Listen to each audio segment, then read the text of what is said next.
പരിശുദ്ധാത്മാവേ സഹായക, നിരന്തരമെന്നെ സഹായിക്കണേ. നിത്യവും കൂടെ വസിക്കുന്നോനേ, അഭിഷേകത്തിൻ അഗ്നി നിറച്ചിടണേ.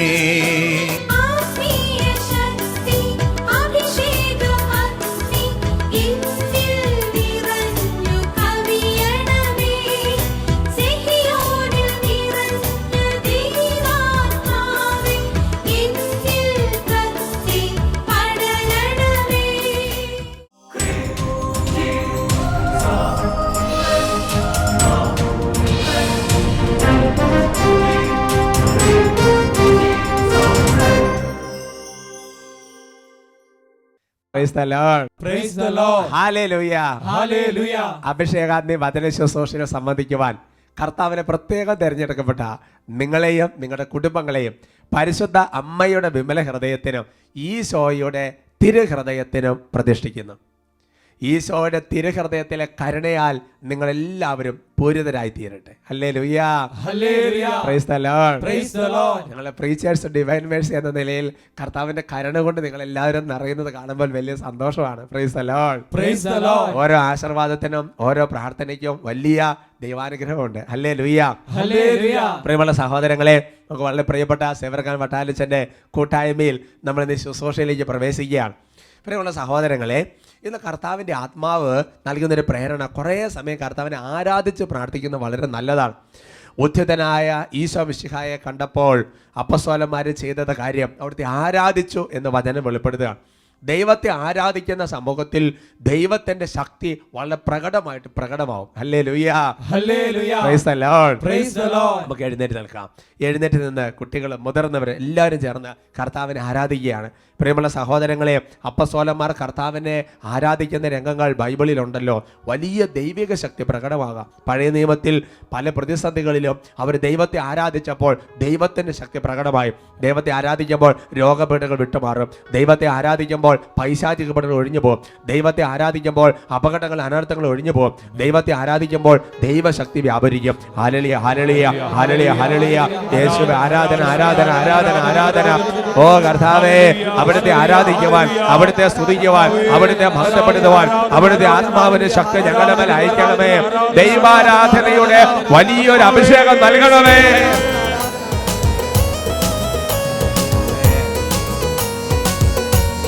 സന്തോഷിച്ച് കൈകളടിച്ച്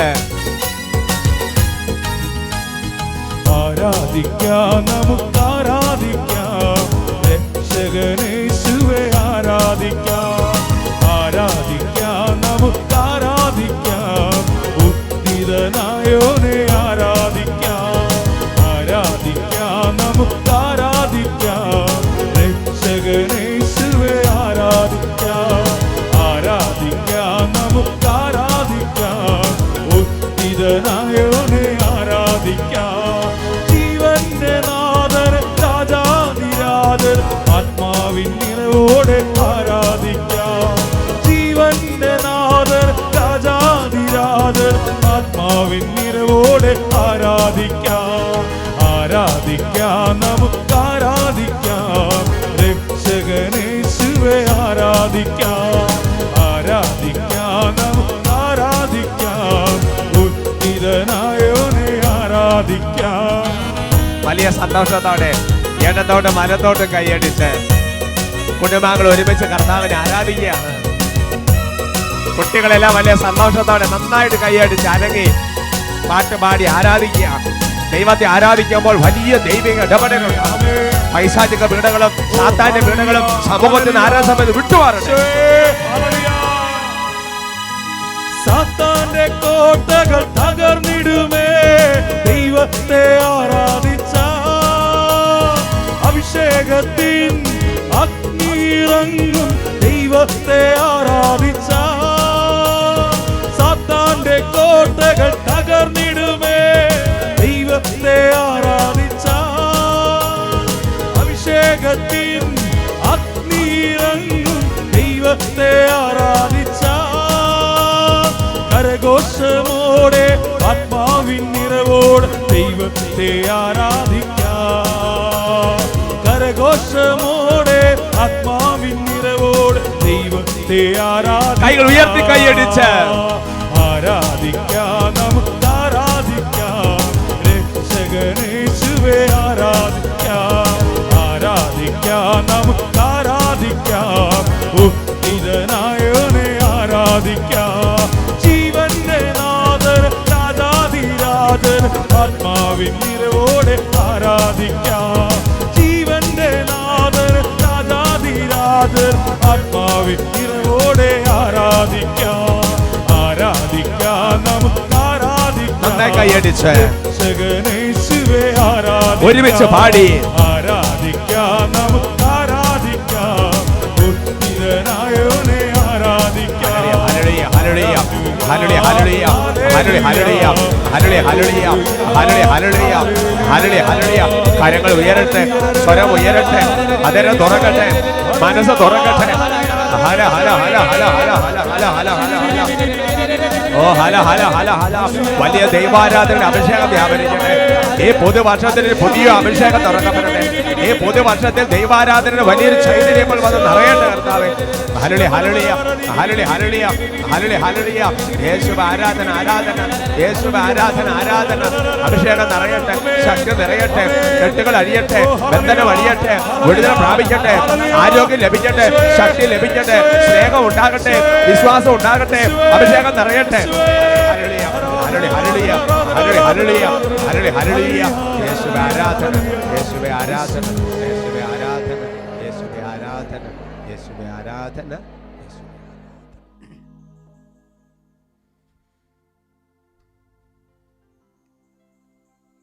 Praise the Lord. Praise the Lord. Hallelujah. Hallelujah. നമുക്ക് സംസ്ഥാനങ്ങളിൽ ഇരിക്കാം. ഇന്ന് നമ്മൾ ചിന്തിക്കുന്ന വിഷയം അവനവനെ തന്നെ മുരടിപ്പിക്കുന്ന പാപം. Praise the Lord. Praise the Lord. സുഭാഷിതങ്ങളുടെ പുസ്തകത്തിൽ 27-ാമത്തെ അധ്യായത്തിൽ 4-ാമത്തെ തിരുവചനം. Book of proverbs chapter 27 verse 4. ക്രോധം ക്രൂരമാണ്, കോപം അനിയന്ത്രിതമാണ്, എന്നാൽ അസൂയയെ നേരിടാൻ ആർക്കാണ് കഴിയുക? Hallelujah, hallelujah. സുഭാഷിതങ്ങളുടെ പുസ്തകത്തിൽ ദൈവത്തിന്റെ ജ്ഞാനം നിറഞ്ഞ ജ്ഞാനി പറയുകയാണ്, ക്രോധം എന്ന് പറയുന്നത് വളരെ ക്രൂരമാണ്. കോപം നിയന്ത്രിക്കാൻ അത്ര എളുപ്പമല്ല, എന്നാൽ അസൂയയെ നേരിടാൻ ആർക്കാണ് കഴിയുക? അപ്പോൾ നമ്മൾ വളരെ നേരിടേണ്ട ഒരു പാപമാണ് അസൂയ. എൻ്റെ സഹോദരങ്ങളെ, ഞാൻ പറഞ്ഞു, ചില പാപങ്ങളുടെ പ്രത്യേകത എന്ന് പറയുന്നത് അത് അവനവനെ തന്നെ മുരടിപ്പിക്കുന്ന പാപമാണ്. അങ്ങനെ ഒരു പാപ സ്വഭാവമാണ് അസൂയ എന്ന് പറയുന്ന പാപം. ഓരോ പാപത്തിന് അതിൻ്റെതായ പ്രത്യാഘാതങ്ങളുണ്ട്. എന്നാൽ അവനവൻ്റെ വളർച്ച അവനവൻ തന്നെ മുരടിപ്പിക്കുന്ന പാപമാണ് അസൂയ. അപ്പം അതിനെ നേരിടണം, അതിനെതിരെ പൊരുത്തണം എന്ന് കർത്താവിൻ്റെ ആത്മാവ് ആഗ്രഹിക്കുന്നുണ്ട്. Hallelujah, hallelujah. പലപ്പോഴും നമ്മുടെ കുമ്പസാരത്തിലൊക്കെ ആവർത്തിച്ച് വരുന്ന ഒരു പാപത്തിൻ്റെ മേഖലയാണ്. ചിലപ്പോഴെങ്കിലും ചില വ്യക്തികൾ, അച്ഛാ ഇത് അസൂയ മാറ്റാൻ വേണ്ടി എന്താ ചെയ്യേണ്ടത്, ഞങ്ങൾ വിചാരിച്ചല്ലോ ഇങ്ങനെ വരികയാണ്, പിന്നെ എന്താ ചെയ്യേണ്ടത് എന്നൊക്കെ ചോദിച്ച് ചിലപ്പോൾ ചില ആൾക്കാരൊക്കെ ഷെയർ ചെയ്തതൊക്കെ എൻ്റെ മനസ്സിൽ വെച്ചുകൊണ്ടാണ് ഈ എപ്പിസോഡ് എടുക്കുന്നത്. Price the Lord. Praise the Lord. എൻ്റെ സഹോദരങ്ങളെ, ഇത് മൊത്തം ഒന്ന് മനസ്സിലാക്കുന്നത് നല്ലതാണ്. അസൂയ എന്ന് പറയുന്ന പാപം ആർക്കാണ് ഉണ്ടാകുന്നത്, അല്ലെങ്കിൽ അസൂയ വരുന്നതിന് ചില ലക്ഷണങ്ങൾ എന്താണ്, അല്ലെങ്കിൽ ഏതൊക്കെ ചില സാഹചര്യങ്ങളാണ് ഇതൊക്കെ വരുന്നത് എന്ന് നമ്മളൊന്ന് മനസ്സിലാക്കുന്നത് നല്ലതാണ്. എൻ്റെ സഹോദരങ്ങളെ, ബൈബിളിൽ മനസ്സിലാക്കുന്ന ഒരു കാര്യം, മറ്റുള്ളവർ കൂടുതൽ സ്നേഹിക്കപ്പെടുന്നു, മറ്റുള്ളവർ കൂടുതൽ അംഗീകരിക്കപ്പെടുന്നു. അത് കാണുമ്പോൾ ചിലപ്പോൾ എന്തോ ഒരു വിഷമം, എന്തോ ഒരു തിക്കുമുട്ടൽ. ഉൽപ്പത്തിയുടെ പുസ്തകത്തിൽ 37-ാമത്തെ അധ്യായത്തിൽ അതിൻ്റെ 11-ാമത്തെ വാക്യത്തിൽ രേഖപ്പെടുത്തിയിരിക്കുന്ന ഒരു കാര്യമുണ്ട്. അതിൻ്റെ പശ്ചാത്തലം ആദ്യം ഒന്ന് പറയാം. അതിൻ്റെ പശ്ചാത്തലം എങ്ങനെയാണ്? പൂർവ്വ യാക്കോബ് പ്രിയപ്പെട്ട മകൻ ജോസഫിന് കൈനീളമുള്ള ഒരു പുറങ്കുപ്പായ സമ്മാനം കൊടുത്തു. അപ്പോൾ സഹോദരന്മാർക്കൊരു തോന്നൽ എന്നറിയാമോ? അപ്പന് തങ്ങളെക്കാൾ കൂടുതൽ സ്നേഹം ജോസഫിനോടാണ്. തുടർന്ന് വചനം വെളിപ്പെടുത്താണ്, സഹോദരന്മാർക്ക് അവനോട് അസൂയ തോന്നി. Hallelujah, hallelujah. Praise the Lord, praise the Lord. എന്നിട്ട് അവര് പലതരത്തിലുള്ള വാക്കുകളൊക്കെ പറയുന്നുണ്ട്. എന്നാൽ പിതാവാകട്ടെ ഈ വാക്കുകൾ എല്ലാ ഹൃദയത്തിൽ സംഗ്രഹിച്ചു എന്ന് വചനം വെളിപ്പെടുത്താണ്. അപ്പോൾ ആരെങ്കിലും കൂടുതൽ സ്നേഹിക്കപ്പെടുന്നു എന്ന് തോന്നുമ്പോൾ, അംഗീകരിക്കപ്പെടുന്നു എന്ന് തോന്നുമ്പോൾ ഒരു വിഷമം വരികയാണ്. ഉദാഹരണം പറഞ്ഞാൽ, കുടുംബത്തിൽ പപ്പയ്ക്ക് അല്ലെങ്കിൽ മമ്മയ്ക്ക് എല്ലാവരോടും ഒരേപോലെയൊക്കെയാണ് സ്നേഹിക്കുന്നത്. എന്നാൽ ചുമ്മാ ഒരു തോന്നല്ലേ, എന്നോട് ഇപ്പം അത്ര താല്പര്യം ഇല്ല, അല്ലെങ്കിൽ ഒരു കമ്മ്യൂണിറ്റിയിൽ എന്നോട് അത്ര താല്പര്യം ഇല്ല. Price the Lord. Praise the Lord. അതൊക്കെ ഒരു അസൂയയുടെ നാമ്പ് പുറപ്പെട്ടു വരികയാണ്. വീണ്ടും വിശുദ്ധ ഗ്രന്ഥത്തിൽ അസൂയ വരുന്ന മറ്റൊരു കോണ്ടെക്സ്റ്റ്, മറ്റൊരു സാഹചര്യം വെളിപ്പെടുന്ന ഇങ്ങനെയാണ്: മറ്റുള്ളവർക്ക് ഏതെങ്കിലും വിധത്തിലുള്ള ഒരു ഉയർച്ച ഉണ്ടാകുന്നത് കാണുമ്പോൾ എന്തോ ഒരു വിഷമം. ഹല്ലേലൂയ. ഹല്ലേലൂയ. അത് സാമ്പത്തികമായ ഉയർച്ചയാകാം, ജോലി മേഖല ഉയർച്ചയാകാം, ചിലപ്പോൾ നല്ലൊരു വീട് ദൈവം കൊടുത്തതാകാം, എന്തെങ്കിലുമൊക്കെ ഉയർച്ച. ചിലപ്പോൾ പഠനത്തിൽ നന്നായിട്ട് കയറി പോകുന്നു, നല്ല സ്വഭാവം, അവർ നന്നായിട്ട് ഡീൽ ചെയ്യുന്നു. ഇതൊക്കെ കാണുമ്പോൾ സമൂഹത്തിനാണെങ്കിലും കുടുംബത്തിനാണെങ്കിലും കമ്മ്യൂണിറ്റിയിലാണെങ്കിലും എന്തോ ഒരു വിഷമം. ഉൽപ്പത്തിയുടെ പുസ്തകത്തിൽ 26-ാമത്തെ അധ്യായത്തിൽ അതിന്റെ 14-ാമത്തെ തിരുവചനം, ജനേസിസ് ചാപ്റ്റർ 26 വേഴ്സ് 14. ഇസഹാക്കിന് സമൃദ്ധി ഉണ്ടായപ്പോൾ അവന് ധാരാളം ആടുമാടുകളും പരിചാരകരും ഉണ്ടായിരുന്നു. അതുകൊണ്ട് ഫിലിസ്ത്യർക്ക് അവനോട് അസൂയ തോന്നി. Price the Lord. Praise the Lord. ഈ ഇസഹാക്ക് യാതൊരു ഉപദ്രവം ഫിലിസ്ത്യർക്ക് ഉണ്ടാക്കുന്നില്ല. നാട്ടുകാർക്ക് ഒരു ഉപദ്രവം, നല്ല മനുഷ്യനാണ്, ദൈവത്തിന്റെ കൃപ നിറഞ്ഞ മനുഷ്യൻ. അതുകൊണ്ട് ദൈവം എന്ത് ചെയ്തു? ദൈവത്തിന്റെ അനുഗ്രഹമാണ് സമ്പത്ത്, അത് ധാരാളം ദൈവം കൊണ്ട് കൊടുത്തു. നീതിമാനാണ്, നല്ലവരാണ്, അതുകൊണ്ട് ദൈവം കൊണ്ട് അനുഗ്രഹിച്ചു. അത് കാണുമ്പോൾ ചുറ്റുമുള്ള ദേശവാസികൾക്ക് എന്തോ ഒരു വിഷമം ഇസ്ഹാക്കിനോട്. Praise the Lord. Praise the Lord. നിങ്ങൾക്ക് തന്നെ ഓർമ്മ വരാൻ സാധ്യതയുള്ള മറ്റൊരു വചനഭാഗം പുതിയ നിയമത്തെ നിങ്ങളുടെ ഓർമ്മയിൽ കൊണ്ടുവരാം. അത് നമ്മുടെ മുന്തിരിത്തോട്ടത്തിലെ കൃഷിക്കാരുടെ ഉപമയാണ്. അപ്പൊ കർത്താവ് പല സമയത്ത് ആൾക്കാരെ വേലയ്ക്ക് വേണ്ടിയിട്ട് വിളിച്ചു. 9 മണിക്കൂറും 11 പല മണിക്കൂറും വേലയ്ക്ക് വിളിച്ചു. അങ്ങനെ വേലയ്ക്ക് വിളിച്ചു കഴിഞ്ഞപ്പോൾ എല്ലാവരോടും പറഞ്ഞിരുന്നത് എന്താ? ഒരേ കൂലി, ഓരോ ധനാറ കൂലി, എല്ലാവർക്കും ഒരേ കൂലിയാണ് പറഞ്ഞിരുന്നത്. എന്നാൽ അവസാന മണിക്കൂറുകൾ വന്നവർക്കും കർത്താവ് ആദ്യം വന്നവർക്ക് എന്നതുപോലെ, കാരണം ഉടമ്പടി അതായിരുന്നു, വ്യവസ്ഥ അതായിരുന്നു, അതുകൊണ്ട് ഒരേ കൂലി തന്നെ കൊടുത്തു. അപ്പൊ എന്താ വിഷമം? രാവിലെ മുതൽ വൈകുന്നേരം വരെ അധ്വാനിച്ചവർക്ക് ഒരു കിറുകിറുപ്പ്, അല്ലെ, ഒരു വെറുപ്പ്. ഇവർക്ക് അവകാശപ്പെട്ടത് കിട്ടിയില്ല എന്നുള്ളതല്ല പ്രശ്നം, പിന്നെയോ അവർക്ക് കുറച്ച് കൂടുതൽ കിട്ടി. Praise the Lord. Praise the Lord. അവർക്ക് കൂടുതൽ കിട്ടിയത് ഇവരുടെ ഒന്നും കുറഞ്ഞു പോയിട്ടില്ല, എന്നാലും ഒരു വിഷമം. നോക്ക്, മറ്റുള്ളവർക്ക് ഉയർച്ച ഉണ്ടാകുമ്പോൾ, മറ്റുള്ളവരുടെ ഒരു ലെവല് ഏതെങ്കിലും വിധത്തിൽ ഉയർന്നു കാണുമ്പോൾ അറിയാതെ ഒരു വിഷമം. വീണ്ടും അസൂയ വരുന്ന മറ്റൊരു പശ്ചാത്തലം വിശുദ്ധ ഗ്രന്ഥം അവതരിപ്പിക്കുന്നുണ്ട്. അതെന്നറിയോ? ഈ തനിക്ക് തന്നെ, നമുക്ക് തന്നെ കഴിവില്ല എന്നൊരു തോന്നൽ അങ്ങോട്ട് വരിക. ഒരുപാട് കഴിവുണ്ട്, എന്നാലും ചുമ്മാ ഒരു തോന്നല്. ഉൽപ്പത്തിയുടെ പുസ്തകത്തിൽ 30-ാമത്തെ അധ്യായത്തിൽ 1-ാം തിരുവചനം, ജനേസിസ് ചാപ്റ്റർ 30 വേഴ്സ് 1.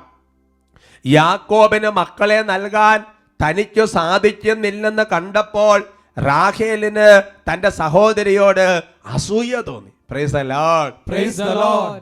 ലയയുണ്ട്, റാഹേലുണ്ട്. എന്റെ സഹോദരങ്ങളെ, ചില കുടുംബങ്ങളിൽ ദൈവം താമസിച്ചായിരിക്കാം മക്കളെ നൽകുന്നത്. അത് വചനപ്രകാരം ദൈവത്തിന് ചില പ്രത്യേക പരിപാലനയും ദൈവത്തിന് പ്രത്യേക ഇടപെടലുകളൊക്കെ ഉള്ള കുടുംബങ്ങളാണ്. എൻ്റെ സഹോദരങ്ങളെ, അങ്ങനെ ഇവൾക്ക് മക്കൾ ജനിക്കാൻ കുറച്ച് താമസിച്ചു പോയി. അപ്പം തന്നെ ഒരു തോന്നല്, ഞാൻ മന്തിയാണ്, എന്നെ കൊണ്ട് കാര്യമില്ല, എന്നെ കൊണ്ട് കഴിവില്ല. അവൾക്കാണെന്നുണ്ടെങ്കിൽ ധാരാളം മക്കളെ ദൈവം കൊടുക്കുന്നുണ്ട്, അതുകൊണ്ട് അവളോട് അസൂയ. അവർക്ക് പറയാം ഹല്ലേലൂയ. ഹല്ലേലൂയ. ഇങ്ങനെ വിശുദ്ധ ഗ്രന്ഥത്തിന്റെ പല ഭാഗങ്ങൾ പഠിക്കുമ്പോൾ അസൂയ വരുന്ന ഒരുപാട് പശ്ചാത്തലങ്ങളുണ്ട്.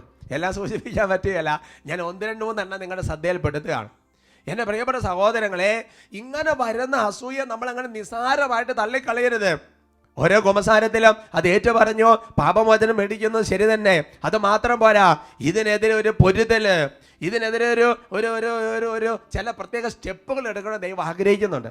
കത്തോലിക്ക സഭയുടെ മതബോധന ഗ്രന്ഥത്തിൽ അതിൻ്റെ 2539 25-39 ഖണ്ഡികയിൽ പഠിപ്പിക്കുന്നത് ഇങ്ങനെയാണ്: അസൂയ ഒരു മൗലിക പാപമാണ്, എന്നാൽ മൂലപാപമാണ്. എന്താണ് സഹോദരങ്ങളെ ഈ മൂലപാപത്തിന്റെ അർത്ഥം എന്ന് പറഞ്ഞാൽ? അഹങ്കാരം ഒരു മൂലപാപമാണ്, അസൂയ ഒരു മൂലപാപമാണ്, ദ്രവ്യാഗ്രഹം ഒരു മൂലപാപമാണ്. അങ്ങനെ മൂലപാപങ്ങളുടെ പ്രത്യേകത എന്താ? മൂലപാപങ്ങളിൽ നിന്നാണ് ബാക്കി ഒരുപാട് പാപങ്ങൾ ഉണ്ടായി വരുന്നത്. ഹല്ലേലൂയ. ഹല്ലേലൂയ. അതിനകത്ത് ബാക്കി വേറെ ഒരുപാട് പ്രശ്നങ്ങൾ ഉണ്ടായി വരും. അഹങ്കാരത്തിൽ നിന്ന് ഒരുപാട് പ്രശ്നങ്ങൾ ഉണ്ടായി വരും, അല്ലേ? അലസതയിൽ നിന്ന് വേറെ ഒരുപാട് പാപങ്ങൾ ഉണ്ടായി വരും. Praise the Lord. Praise the Lord. വീണ്ടും കത്തോലിക്ക സഭ മതബോധന പഠിപ്പിക്കുകയാണ്, എന്താണ് ഈ മൗലിക പാപത്തിന്റെ, ഈ അസൂയയുടെ അടിയിൽ കിടക്കുന്ന ചില സംഗതികൾ. ഇപ്പോൾ പറഞ്ഞ വചനഭാഗവുമായിട്ട് അതിന് നല്ല ബന്ധമുണ്ട്. അന്യന്റെ വസ്തുക്കൾ കാണുമ്പോഴുണ്ടാകുന്ന ദുഃഖത്തെയും എന്ന് പറഞ്ഞു കഴിഞ്ഞാൽ മറ്റവർക്ക് സാമ്പത്തിക ഉയർച്ച ഉണ്ടായി, അവർക്ക് കഴിവുകൾ ഉണ്ടായി, അവർക്കൊരു കാറുണ്ട്, അവർക്ക് നല്ല ഫോണുണ്ട്, അവർക്ക് നല്ല വീടുണ്ട്, അല്ലാന്നുണ്ടെങ്കിൽ പലതരം മേഖലകളിൽ. എൻ്റെ സഹോദരങ്ങളെ, അങ്ങനെ കാണുമ്പോൾ അറിയാതൊരു ദുഃഖം. Praise the Lord. Praise the Lord. വീണ്ടും രണ്ടാമതായിട്ട് പറയാണ്, അന്യായമായിട്ട് പോലും അവ നേടാനുള്ള ക്രമരഹിതമായ ആഗ്രഹത്തെയും അത് സൂചിപ്പിക്കുന്നു. Praise the Lord. Praise the Lord. നമുക്കത് വേണം, നമുക്ക് അതുകൊണ്ട് വേണം. അത് നേടാനായിട്ട് ഏത് വക്രത നിറഞ്ഞ മാർഗങ്ങളിലേക്ക് പോകാം. അപ്പൊ നോക്കിയേ, അസൂയയിൽ നിന്ന് വേറെ പാപങ്ങൾ പതുക്കെ പതുക്കെ ഉണ്ടായി വരികയാണ്. വീണ്ടും മൂന്നാമതായിട്ട് പഠിപ്പിക്കുകയാണ്, ഗൗരവപൂർണമായ ഒരു ദ്രോഹം അയൽക്കാരൻ ഉണ്ടാകണമെന്ന് ആഗ്രഹിക്കുമ്പോൾ അതൊരു മാരക പാപമായിട്ട് തീരും. Praise the Lord. Praise the Lord. Hallelujah. Hallelujah. അപ്പോ എന്റെ സഹോദരങ്ങളെ, ഇങ്ങനെ അസൂയ തോന്നി കഴിഞ്ഞു കഴിയുമ്പോൾ പിന്നെ അവർക്കൊരു ഉപദ്രവം ഉണ്ടാകാൻ വേണ്ടിയിട്ടൊരു ആഗ്രഹം, ചിലപ്പോൾ അതിനു വേണ്ടി തന്നെ പ്രാർത്ഥന, ചിലപ്പോൾ ഏതെങ്കിലും ചില പ്രവൃത്തികൾ അവരെ ഉപദ്രവിക്കാനുള്ള സ്റ്റെപ്പ്, ഇതൊക്കെ വരുമ്പോൾ അസൂയ വളരെ ഗൗരവമുള്ള മാരക പാപങ്ങൾ ലിസ്റ്റിലേക്ക് മാറ്റപ്പെടുകയാണ്. Praise the Lord. Praise the Lord. അതുകൊണ്ട് എൻ്റെ സഹോദരങ്ങളെ, ഈ വചനം കേൾക്കുമ്പോഴും സഭാ പ്രബോധനങ്ങൾ കേൾക്കുമ്പോഴും നമ്മുടെ മനസ്സിൻ്റെ ഉള്ളിൽ നമ്മളൊരു ആത്മശോധന നടത്തണം. വചനം വെച്ചെന്ന് പരിശോധിക്കണം. ഞാൻ കറക്റ്റ് ട്രാക്കിലാണ് പോകുന്നത്, ഈ വക സ്വഭാവങ്ങൾ എൻ്റെ ഉള്ളിലുണ്ടോ? അല്ലെന്നുണ്ടെങ്കിൽ ഈ കേൾക്കുന്ന കാര്യങ്ങൾ വേറെ എൻ്റെ ഉള്ളിലുണ്ടെങ്കിൽ ഒരു സ്റ്റെപ്പ് എടുക്കണം. ഓരോ വചന പ്രഘോഷണം എന്ന് പറയുന്നത് ന്യായവിധിക്ക് മുമ്പ് നമ്മളെ തന്നെ പരിശോധിക്കാൻ ദൈവം നൽകുന്ന ഒരു ന്യായവിധിക്ക് മുമ്പുള്ളൊരു വിളിയായിട്ട് മനസ്സിലാക്കണം. ഹല്ലേലൂയ. ഹല്ലേലൂയ. സെന്റ് അഗസ്റ്റിൻ, വിശുദ്ധ അഗസ്തീനോസ് അസൂയയെ കുറിച്ച് പഠിപ്പിക്കുന്നത് ഇങ്ങനെയാണ്, പൈശാചിക പാപം എന്നാണ് പറയുന്നത്. നിങ്ങൾ ആ സ്ക്രീനിൽ നോക്കുന്നത് നല്ലതാണ്. വിശുദ്ധ അഗസ്തീനോസ് അസൂയയെ പൈശാചിക പാപം എന്ന നിലയിൽ കണ്ടു. വിദ്വേഷം, അപകീർത്തിപ്പെടുത്തൽ, ഏഷണി, അയൽക്കാരന്റെ ദൗർഭാഗ്യത്തിനുണ്ടാകുന്ന സന്തോഷം, അയാളുടെ ഐശ്വര്യത്തിനുണ്ടാകുന്ന ദുഃഖം എന്നിവ അസൂയയിൽ നിന്ന് ജനിക്കുന്നു. കണ്ടോ, മൂലപാപത്തിൽ നിന്ന് വേറെ ഒരുപാട് കാര്യങ്ങൾ ഉണ്ടാകുക. ഒരു പൈശാചിക പാപമാണ് അസൂയ. അതിനകത്ത് വിദ്വേഷം വരാം. കഴിഞ്ഞില്ല, അവരെ എങ്ങനെ തരത്തില അവരെ കുറിച്ച് നെഗറ്റീവ് പറഞ്ഞ് അപവാദം പറഞ്ഞ് അവർ ഇടിച്ചു താഴ്ത്തുന്ന തരത്തിലുള്ള കമന്റുകൾ പറയാനും എഴുതാൻ ടെൻഡൻസി അങ്ങോട്ട് വരികയാണ്. പിന്നെ വരുന്നത് വിദ്വേഷം. അത് ഭയങ്കര വിദ്വേഷം. ഒരു തെറ്റും ചെയ്തിട്ടില്ല, പക്ഷെ വിദ്വേഷം. ഇനി ഇയാൾക്ക് എന്തെങ്കിലും ഒരു പ്രശ്നം ഉണ്ടായെന്ന് കരുതുക, അപ്പൊ നമുക്ക് ഭയങ്കര സന്തോഷം. അവർക്ക് ഐശ്വര്യം ഉണ്ടാകുന്നു, നമുക്ക് ദുഃഖം. അവർക്ക് പറഞ്ഞ ഹല്ലേലൂയ ഹല്ലേലൂയ എന്ന് പറയുന്നത് പോലത്തെയുള്ള ഒരുപാട് കുട്ടി സാധനങ്ങൾ ഈ അസൂയയിൽ നിന്ന് ഉണ്ടായി വരും. എൻ്റെ സഹോദരങ്ങളെ, അസൂയയിൽ നിന്ന് ഉണ്ടായി വരുന്ന ഒരുപാട് കാര്യങ്ങളുണ്ട്. അത് ഇപ്പോൾ നമ്മൾ കത്തോലിക്ക സഭയുടെ മതബോധന ഗ്രന്ഥത്തിൽ നിന്ന് വിശുദ്ധ അഗസ്തീനോസ് കോട്ട് ചെയ്ത് പറഞ്ഞ കാര്യങ്ങളുണ്ടല്ലോ, അതെല്ലാം വളരെ കറക്റ്റാണ്. ഒന്നാമതാണ് മറ്റേത് കോപം. Praise the Lord. Praise the Lord. അസൂയ വന്നാൽ എൻ്റെ സ്വാഭാവികമായിട്ട് കോപം വരും, വിദ്വേഷം വരും, അതേപോലെ തന്നെ ദുഃഖം വരും, ഇതൊക്കെ വരും, കോപം വരും. സുഭാഷിതങ്ങളുടെ പുസ്തകത്തിൽ 6-ാമത്തെ അധ്യായത്തിൽ 34-ാം തിരുവചനം, Book of Proverbs chapter 6 verse 34, എന്തെന്നാൽ അസൂയ പുരുഷനെ കോപാകുലനാക്കുന്നു. Praise the Lord. Praise the Lord. ഇത് സ്ത്രീക്ക് ബാധിക്കുന്ന വിഷയമല്ലെന്ന് ചിന്തിക്കരുത്. എല്ലാ വചനവും നമുക്ക് എല്ലാവർക്കും വേണ്ടിയിട്ടുള്ളതാണ്. അസൂയ പുരുഷനെ കോപാകുലനാക്കുന്നത്. അസൂയ വന്നു കഴിഞ്ഞാൽ പിന്നെ കോപം, വെറുപ്പ്, വൈരാഗ്യം, ഭിന്നത, കൊലപാതകത്തിനെ കൊണ്ട് എത്തിക്കും. ഞാൻ നിങ്ങളൊരു ഉദാഹരണം പറയാം. സാമുവേൽ പ്രവചനത്തിൽ 1-ാമത്തെ പുസ്തകത്തിൽ 18-ാമത്തെ അധ്യായത്തിൽ 6 മുതൽ 11 വരെയുള്ള വാക്യങ്ങൾ നിങ്ങൾ പിന്നെ നോക്കുന്നത് നല്ലതാണ്. First Samuel chapter 18 verse 6 to 11. അവിടെ കാണുന്നത് ഇങ്ങനെയാണ്. അതായത് യുദ്ധകാലത്തിൽ വെച്ച് ദാവീദ് ദൈവത്തിൻ്റെ അത്ഭുതകരമായ ശക്തിയാൽ ഗോലിയാത്തിനെ വധിച്ചു. അങ്ങനെ തിരിച്ചു വരികയാണ്. അങ്ങനെ തിരിച്ചു വരുമ്പോൾ ആ നാട്ടിലെ ആൾക്കാർ വലിയ സന്തോഷത്തോടെ പാർത്ത് പാടിയ കമന്റ് എന്താണ്? അതിതാണ്, സാവൂൾ 1000 കൊന്നു, ദാവീദ് 10,000. Praise the Lord. Praise the Lord. ഇത് കേട്ടപ്പോൾ തന്നെ സാവൂൾ പ്രശ്നം ആരംഭിച്ചു. പെട്ടെന്ന് അസൂയ വന്ന്. അതങ്ങനെ അവിടെ തന്നെ എഴുതി വെച്ചിട്ടുണ്ട്. ഇത് കേട്ടപ്പോൾ സാവൂളിന് ദാവീദിനോട് അസൂയ തോന്നി. അടുത്ത സ്റ്റെപ്പ് എന്താണെന്നറിയാമോ? അടുത്ത സ്റ്റെപ്പ് എങ്ങനെയാണ്? ഉടനെ തന്നെ സാവൂൾ ദാവീദിനോട് കോപിച്ച് 11-ാമത്തെ വാക്യാകുമ്പോൾ കാണാം, സാവൂള് ദാവീദിനെ കൊല്ലണമെന്നുള്ള ഉദ്ദേശത്തോടെ കയറിയിരിക്കുന്ന കുന്തം വെച്ച് ദാവീദിനെ എറിയുകയാണ്. അപ്പൊ നോക്ക്, അസൂയ, കോപം, കൊലപാതകം, ഈ 3 പാപങ്ങൾ ബൈബിൾ ഒരുമിച്ച് പോകുന്ന പാപമാണ്. വേറെ ഒരു ഉദാഹരണം നിങ്ങളെ ശ്രദ്ധയിൽപ്പെടുത്താം. ഉൽപ്പത്തിയുടെ പുസ്തകത്തിൽ 4-ാമത്തെ അധ്യായം. അവിടെ ആബേലും കായേനും കൂടെ ബലി അർപ്പിക്കാൻ വേണ്ടി പോയി. ആബേലിന്റെ ബലിയിൽ ദൈവം സംപ്രീതനായി, കായേന്റെ ബലിയിൽ സംപ്രീതനായില്ല. അതിൻ്റെതായ കാരണങ്ങൾ ഉണ്ടാവാം. ഉടനെ തന്നെ എന്താ സംഭവം? കായേനിന് ആബേലിനോട് കോപം, അസൂയ വന്നു. ആദ്യം അസൂയ വന്നു, ഉടനെ തന്നെ കോപിച്ചു. അടുത്ത സ്റ്റെപ്പ് എന്നാ? വയലിൽ വെച്ച് മുട്ടിക്ക് അടിച്ച് ആബേലിനെ കൊന്നു. നോക്ക്, അസൂയ, കോപം, കൊലപാതകം. കണ്ടോ, ഒരുമിച്ച് പോകുകയാണ് ഈ പാപങ്ങൾ. വീണ്ടും അടുത്ത ഉദാഹരണം നമ്മൾ മുമ്പേ കണ്ട ഉദാഹരണം വെച്ച് പഠിക്കാം. ഉൽപ്പത്തിയുടെ പുസ്തകത്തിൽ 37-ാമത്തെ അധ്യായത്തിൽ അപ്പൻ യാക്കോബ് ജോസഫിന് കൈനീളമുള്ള ഒരു പുറങ്കുപ്പായം കൊടുത്തപ്പോൾ സഹോദരന്മാർക്ക് അവരുടെ അസൂയ തോന്നി. പിന്നെ ആ 37-ാമത്തെ അധ്യായം വായിച്ചു കഴിയുമ്പോൾ മനസ്സിലാകും, ഉടനെ തന്നെ അവരോട് കോപിക്കുകയാണ്. പിന്നെ എന്താ ചെയ്യുന്നത്? ഉടനെ തന്നെ കുറച്ച് സമയം കഴിഞ്ഞ് കഴിഞ്ഞപ്പോൾ കൊല്ലണമെന്നുള്ള ഉദ്ദേശം, നശിപ്പിക്കുന്ന ഉദ്ദേശത്തോടുകൂടി അവരെ പുറങ്കുപ്പായൊക്കെ ഊരിയെടുത്ത് പൊട്ടക്കെട്ടിയിടുക. നോക്ക്, കൊന്നില്ലെങ്കിലും കൊലപാതകത്തിന് തുല്യമായ പാപപ്രവൃത്തിയാണ് അസൂയ, കോപം, കൊലപാതകം. പറഞ്ഞ hallelujah, hallelujah, praise the Lord, praise the Lord. വീണ്ടും വെറുപ്പ് വരും. വെറുപ്പെന്ന് പറഞ്ഞ പാപം ഉണ്ടായി വരും. ഉൽപ്പത്തിയുടെ പുസ്തകത്തിൽ 27-ാമത്തെ അധ്യായത്തിൽ 41-ാം തിരുവചനം, ജനേസിസ് ചാപ്റ്റർ 27:41. പിതാവ് യാക്കോബിന് നൽകിയ അനുഗ്രഹം മൂലം ഏസാവ് യാക്കോബിനെ വെറുത്തു. പിതാവ് യാക്കോബിനെ അനുഗ്രഹിച്ചു എന്ന് കണ്ടു കഴിഞ്ഞപ്പോൾ ഏസാവിന് യാക്കോബിനെ വെറുപ്പായി. അപ്പൊ നോക്കിയ സഹോദരൻ, അസൂയ വരുന്നു, വെറുപ്പ് വരുന്നു. ഉൽപ്പത്തി 37:4, പിതാവ് ജോസഫിനെ തങ്ങളെക്കാൾ അധികമായി സ്നേഹിക്കുന്ന കണ്ടപ്പോൾ സഹോദരന്മാർ അവനെ വെറുത്തു. പിന്നെ സൗമ്യമായി സംസാരിക്കാൻ പറ്റുന്നില്ല. നമുക്ക് അസൂയ വന്നു കഴിഞ്ഞാൽ സൗമ്യമായി സംസാരിക്കാൻ പറ്റുന്നില്ല, വെറുപ്പ് വരുന്നു, വിദ്വേഷം വരുന്നു.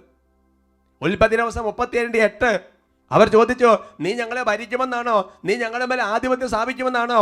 അവന്റെ സ്വപ്നവും വാക്കുകളും കാരണം അവർ അവരെ അത്യധികം ദൂഷിച്ചു. Praise the Lord, praise the Lord. അതുകൊണ്ട് എൻ്റെ പ്രിയപ്പെട്ട സഹോദരങ്ങളെ, നമ്മുടെ ജീവിതത്തിൽ നിന്ന് ഒരുപാട് തരത്തിൽ ദൈവകൃപ ചോർത്തി കളയുന്ന പാപമാണ് എൻ്റെ സഹോദരങ്ങൾ അസൂയ. അതിൻ്റെ വിത്തുകൾ വേരോട് കൂടി അത് പറിച്ചു കളയണം. ആ കൊല്ലാൻ നോക്കുന്ന പറഞ്ഞ ബൈബിളിൽ ഒരുപാട് സംഭവങ്ങളുണ്ട്. ഉൽപ്പത്തി 27:41 അവൻ ആത്മഹത്യ ചെയ്തു. പിതാവിനെ പറ്റി വിലപിക്കാനുള്ള ദിവസങ്ങൾ അടുത്തു വരുന്നുണ്ട്, അപ്പോൾ ഞാൻ അവനെ കൊല്ലും എന്ന് പറഞ്ഞാൽ എൻ്റെ സഹോദരങ്ങളെ, ആ ബൈബിളിൽ ഒരു ചാൻസ് കിട്ടിയാൽ പകരം വീട്ടണമെന്നുള്ള ചിന്തയാ. അടിസ്ഥാനപരമായ അടി കിടക്കുന്ന സാധനം അസൂയ. സന്തോഷത്തോടെ പറയാം hallelujah, hallelujah, praise the Lord, praise the Lord. ചുരുക്കത്തിൽ പറഞ്ഞാൽ എൻ്റെ സഹോദരങ്ങളെ, അസൂയ എന്ന് പറയുന്ന പാപം ആർക്കാണ് ഉണ്ടാകുന്നത് എന്ന് ചോദിച്ചു കഴിഞ്ഞാൽ, വളർത്തുന്നതും ഉയർത്തുന്നതും ദൈവമാണെന്ന് തിരിച്ചറിവില്ലാത്തവർക്ക് മാത്രം ഉണ്ടാകുന്ന പാപമാണ് അസൂയ. Hallelujah, hallelujah. ഒരാളെ ഉയർത്തുന്നത്, ഒരാളെ വളർത്തുന്നത് ദൈവമാണ്, മനുഷ്യനല്ല. കിഴക്കെന്ന് പടിഞ്ഞാറുമെന്നല്ല ഉയർച്ച വരുന്നത്, കർത്താവിൽ നിന്നാണ് ഉയർച്ച വരുന്നത് എന്ന വചനം പല പ്രാവശ്യം പട്ടാച്ചൻ പ്രഘോഷിക്കുന്നത് ഞാൻ കേട്ടിട്ടുണ്ട് സഹോദരങ്ങളെ. സങ്കീർത്തനം പഠിപ്പിക്കുകയാണ്, അവിടുത്തെ വാത്സല്യം എന്നെ വലിയവനാക്കി. അതുകൊണ്ട് ഉയർത്തുന്നത് ആരാ? ദൈവമാണ്. വളർത്തുന്നത് ആരാ? ദൈവമാണ്, മനുഷ്യനല്ല. ഈ ഒരു ബോധ്യം ഇല്ലാത്തവർക്കാണ് അസൂയ വരുന്നത്. മറ്റൊരു വാക്കിൽ പറഞ്ഞാൽ, മറ്റുള്ളവരുടെ വളർച്ചയെ സന്തോഷിക്കാൻ പറ്റാത്ത അവസ്ഥയാണ് അസൂയ. മറ്റുള്ള പറഞ്ഞ് സന്തോഷിക്കാൻ പറ്റാത്തൊരവസ്ഥ. എൻ്റെ വിഷയത്തിൻ്റെ തലക്കെട്ടാണ് എൻ്റെ 3-ാമത്തെ അർത്ഥം. അവനവന്റെ വളർച്ച അവനവൻ തന്നെ മുരടിപ്പിക്കുന്ന ഭാവമാണ്. അവരൊക്കെ പറയാം ഹല്ലേലൂയ, ഹല്ലേലൂയ. ബൈബിൾ നിങ്ങൾ ചിന്തിച്ചു നോക്ക്. സാവൂളിന് ദാവീദിനൊരു അസൂയ തോന്നി, പിന്നെ ജന്മത്തെ സാവൂളിന് ഒരു ഉയർച്ച ഉണ്ടായോ? അടിക്കടി അധോഗതി അല്ലാതെ പിന്നെ ഉയർച്ചയില്ല. നിങ്ങൾ ചിന്തിച്ചു നോക്ക്. പൂർവ്വ ജോസഫിനെ നശിപ്പിക്കാൻ ജപിച്ച ജോസഫിന്റെ സഹോദരന്മാർ ചിന്തിച്ചു നോക്കിയേ, പിന്നെ ജന്മത്ത് ഗതി പിടിച്ചോ? ജോസഫ് വളർന്ന് പോകുമ്പോൾ ഒരിക്കലും പിന്നെ ഉയർച്ച ഉണ്ടാകുന്നില്ല. കായന്റെ കാര്യം ചിന്തിച്ചു നോക്ക്. അതുകൊണ്ട് എൻ്റെ പ്രിയപ്പെട്ട സഹോദരൻ, നമ്മുടെ വളർച്ച നമ്മൾ തന്നെ നശിപ്പിക്കുന്ന പാപമാണ് അസൂയ. അതുകൊണ്ട് സഹോദരങ്ങളെ, ഇതിനെതിരെ നന്നായിട്ട് പൊരുതണമെന്ന് കത്തോലിക്ക സഭ മതബോധനം നമ്മളെ പഠിപ്പിക്കുന്നുണ്ട്. അതിങ്ങനെയാണ്, മനുഷ്യ ഹൃദയത്തിൽ നിന്ന് അസൂയയെ നിഷ്കാസനം ചെയ്യണമെന്ന് 10-ാം കൽപ്പന ആവശ്യപ്പെടുന്നു. ഏറ്റവും നീചമായ കുറ്റകൃത്യങ്ങളിലേക്ക് നയിക്കാൻ അസൂയയ്ക്ക് കഴിയും. സാത്താന്റെ അസൂയയിലൂടെ മരണം ലോകത്തിൽ പ്രവേശിച്ചു. നാം പരസ്പരം യുദ്ധം ചെയ്യുന്നു. അസൂയ ഒരാളെ മറ്റൊരാൾക്കെതിരായി ആയുധം അണിയിക്കുന്നു. ഇതെല്ലാം നമ്മൾ കണ്ടതാണ്. അതുകൊണ്ട് നമ്മൾ നല്ല പരിശ്രമം നടത്തണം. എങ്ങനെയാണ് അസൂയക്കെതിരെ പൊരുതാൻ വേണ്ടി പറ്റുക? വീണ്ടും മാനുമോർഗം പഠിപ്പിക്കുകയാണ്, അസൂയ ദുഃഖത്തിൻ്റെ രൂപവും തന്മൂലം സ്നേഹത്തിൻ്റെ നിഷേധവുമാണ്.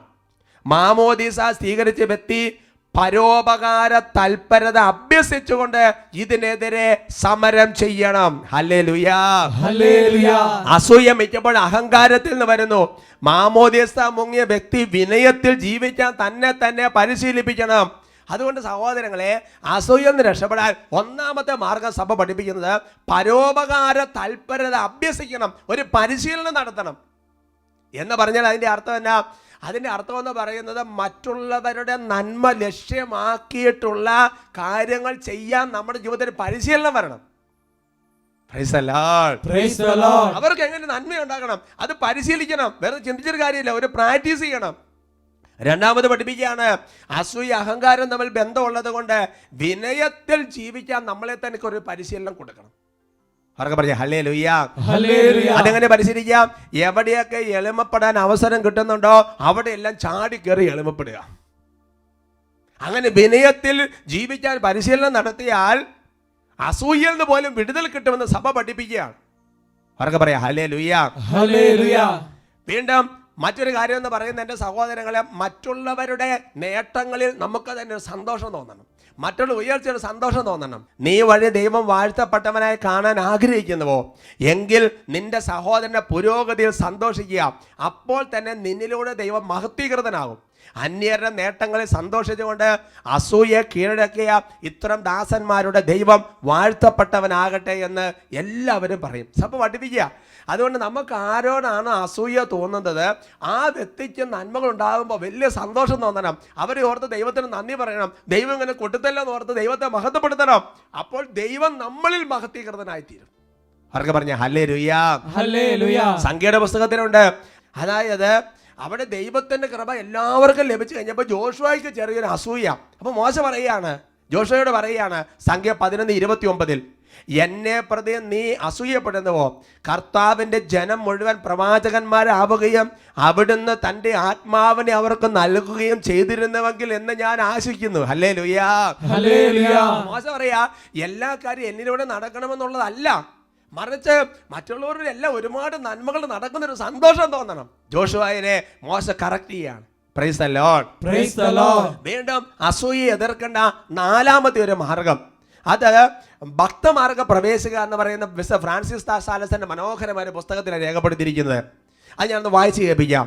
നമ്മെ അലട്ടിക്കൊണ്ട് നമ്മുടെ കൺമുൻപാകെ പറന്നു നടക്കുന്ന ഈച്ച, കൊതുക് മുതലായ ചെറു പ്രാണികളെ പോലെ കോപം, അസൂയ, നീരസം, വ്യർത്ഥാഭിമാനം മുതലായവയിൽ നിന്നുളവാകുന്ന നിസാര പരീക്ഷകൾ നമ്മെ വലയം ചെയ്ത് സദാ ഉപദ്രവിച്ചുകൊണ്ടിരിക്കും. നമ്മെ ഉപദ്രവിക്കാതിരിക്കുന്നതിന് അവയെ അനുവദിക്കാതിരിക്കുകയാണ് ഇവയെ ജയിക്കുന്നുള്ള പ്രധാന മാർഗം. ദൈവസേവനത്തെ നിഷ്കർഷത്തോടെ നിരതനായിരിക്കുന്നിടത്തോളം കാലം നമ്മെ യാതൊരുവിധ ഉപദ്രവിക്കുന്നത് അവർക്ക് സാധ്യമല്ല.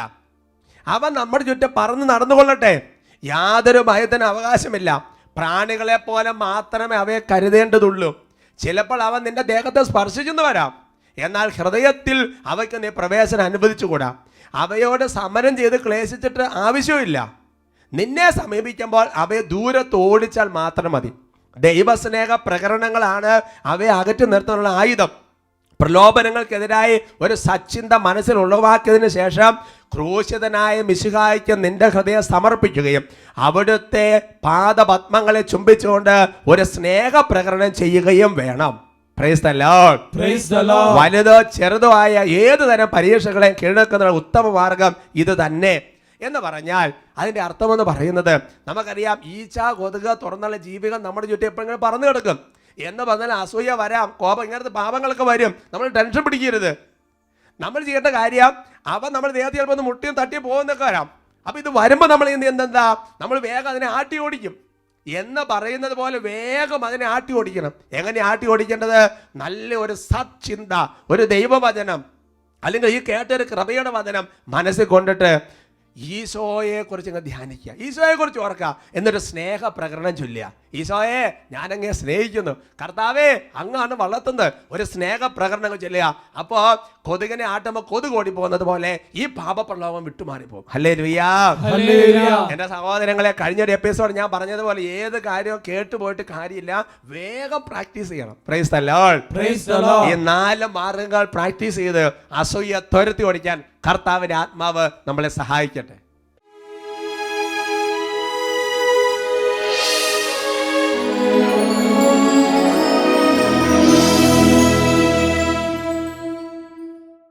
ഹെബ്രായ ലേഖനത്തിൽ 9-ാമത്തെ അധ്യായത്തിൽ വചനം പഠിപ്പിക്കുന്നു, യേശുവിൻ്റെ രക്തം